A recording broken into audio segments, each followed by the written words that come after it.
ingay-ingay mo? Tignan mo naman! Oh my God! Ah! Catherine! Iya! Catherine! Bitawan mo nga yan! Halika dito! Oh. Linisan mo nga yung tito mo, nakakadiri. Oh my gosh! Dito ang kinukuyan. Ano ba naman yan, kuya? Nakakadiri ka naman. Nang baho! Oh my God! Ay! Kakadiri ka, kuya! Umalis kayo dito sa paligid ko dahil ayoko makikita kayo. Ako na! Akin na yan, kuya. Akin na yan. Akin na! Uy! Ano ka dada? Ma! Ba't mo tinulak si Mama, ha? At ba't nandito ka? Di ba bawal ka lumapit kay Tito? Hindi! Pwede na ako bumalik dito. Dahil nililis ko na yung pangalan ko na sinira mo. Kaya pwede ba? Lumayas na kayo dito. Alis! Da. Okay ka lang? Sorry da, kung umalis ako ha. Saan ka nagpunta? Da, huwag ka mag-alala, di na tayo mag-iwalay ha. Sorry. Da, dito na ako, di na tayo mag-iwalay. Sorry.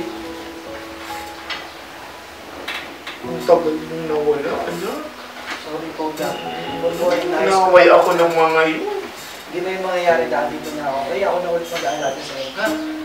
Ang sama ng mga yun. Huwag mo nang pabalikin. Hindi na lang. Hindi na lang tayo iwan. Okay? Miss na miss kita na.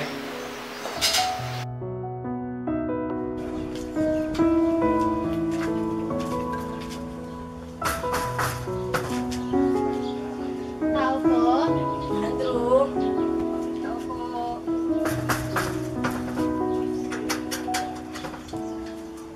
Andrew.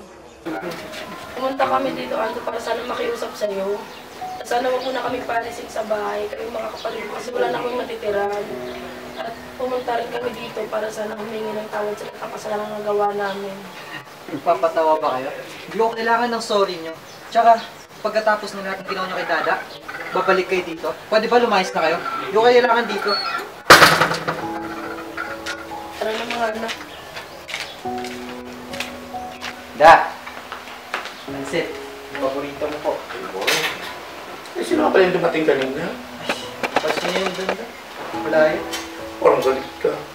Ka nagagalit, anak, sa mga tao. Masaya na hindi ka nagagalit. Ikaw asan sa'yo? Sino na? Kumain na po. Okay. Ayan mo po yun. Kung ano pagpapansin. Ganda ako.